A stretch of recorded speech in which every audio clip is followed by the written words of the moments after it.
Brought to you by TechnoSpark 20 series smartphones. I'm superhuman.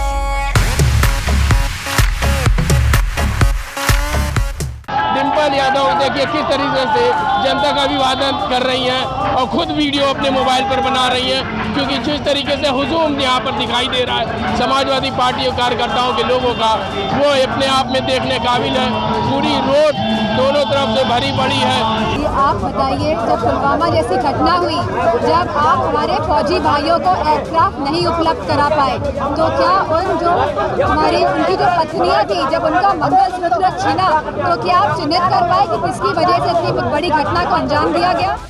Samajwadi party के मुखिया अखिलेश यादव की पत्नी और मैनपुरी से प्रत्याशी डिम्पल यादव उन्नाव से सपा उम्मीदवार अनु टंडन के नामांकन में शामिल हुई। इस दौरान उन्होंने बीजेपी पर निशाना साधते हुए कहा कि उन्हें पुलवामा की घटना के बारे में बताना चाहिए कि उन जवानों की पत्नियों के मंगलसूत्र किसने छीने। उस घटना के बारे में आज तक सरकार किसी को चिन्हित नहीं कर पाई है और न ही बता पाई है कि घटना कैसे हुई। उन्होंने आगे कहा कि इस सरकार ने युवाओं की नौकरी और रोजगार छीना है। पूरा देश आज लोकतंत्र की लड़ाई लड़ने में लग गया है। ईडी के माध्यम से आज हर किसी को डराया जा रहा है। बिजनेसमैन हो चाहे नेता हो, सभी को ईडी के द्वारा डराया जा रहा है। ये सरकार ऐसी सरकार है जो केवल छीन सकती है। इसने हमेशा छीना है। इसने युवाओं की नौकरी रोजगार छीना है। इन्होंने महिलाओं का हक सम्मान और अधिकार छीना है। इन्होंने रात की हमारे किसान भाइयों की नींद छीनी है। तो जो सरकार खाली छीनने की बात करती है, तो आप उनकी मानसिकता को समझिए। और मैं समझती हूँ पूरा देश आज लोकतंत्र और संविधान को बचाने की लड़ाई में लग गया है और विजयी होगा इंडिया ब्लॉक का गठबंधन। ईडी गठबंधन को ठगबंधन कह रहे हैं प्रधानमंत्री, गठबंधन को ठगबंधन बताया जा रहा है। ईडी गठबंधन को प्रधानमंत्री ठगबंधन कह रहे हैं। देखिए, आप गलत बोल रहे हैं। आपके दिमाग में ईडी चल रहा है। ईडी ये इंडिया गठबंधन है। सबसे पहली बात, क्योंकि आप भी जानते हैं कि आप लोग भी जानते हैं कि ईडी के माध्यम से कैसे हर वर्ग को डराया जा रहा है। चाहे हमारे बिजनेसमैन हो, चाहे हमारे पॉलिटिशियंस हो, राजनेता हो, उनको ईडी और सीबीआई के माध्यम से डराने का अगर कोई काम कर रहा है तो वो भारतीय जनता पार्टी कर रही है। प्रधानमंत्री जी का एक बयान और सबसे ज्यादा चर्चा में है। उन्होंने कहा कि अगर इंडिया गठबंधन जीतता है, उनकी सरकार बनती है, तो ये औरतों के मंगलसूत्र छीन लेंगे। मैंने इसका जवाब मैंने मन से दिया।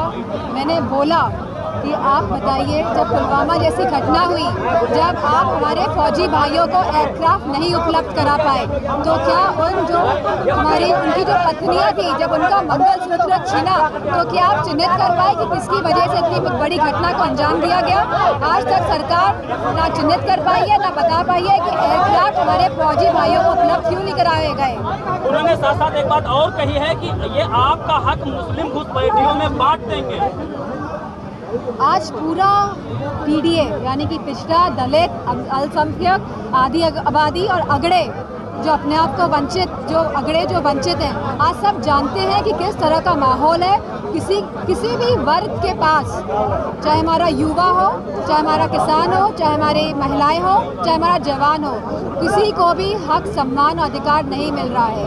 खाली कुछ पूंजीपतियों के हाथ देश की सारी पूंजी जा रही है। वहीं हमारा देश और हमारा प्रदेश दोनों ही कहीं ना कहीं पिछड़ रहे हैं। वहीं प्रधानमंत्री के बांटने वाले बयान पर डिम्पल यादव ने कहा कि आज पीडीए यानी पिछड़ा, दलित, अल्पसंख्यक किसी भी वर्ग को सम्मान नहीं मिल रहा है। कुछ पूंजीपतियों के पास पैसा जा रहा है। साथ ही इस दौरान बड़ी संख्या में सपा कार्यकर्ताओं की भीड़ सड़कों पर देखी गई। उन्नाव लोकसभा क्षेत्र में आज समाजवादी पार्टी की प्रत्याशी अनु टंडन का नामांकन होने जा रहा है, जिसको दाखिल कराने के लिए समाजवादी पार्टी की राष्ट्रीय अध्यक्ष व कन्नौज से पूर्व सांसद डिम्पल यादव यहां पर पहुंची हैं। देखिए, डिम्पल यादव इस नामांकन रैली में जा रही हैं और अनु टंडन के साथ इस नामांकन पत्र दाखिल करेंगी। डिम्पल यादव देखिए किस तरीके से जनता का अभिवादन कर रही हैं और खुद वीडियो अपने मोबाइल पर बना रही हैं, क्योंकि जिस तरीके से हुजूम यहाँ पर दिखाई दे रहा है समाजवादी पार्टी और कार्यकर्ताओं के लोगों का, वो अपने आप में देखने काबिल है। पूरी रोड दोनों तरफ से भरी पड़ी है। समाजवादी पार्टी की इंडिया गठबंधन के प्रत्याशी है अनु टंडन।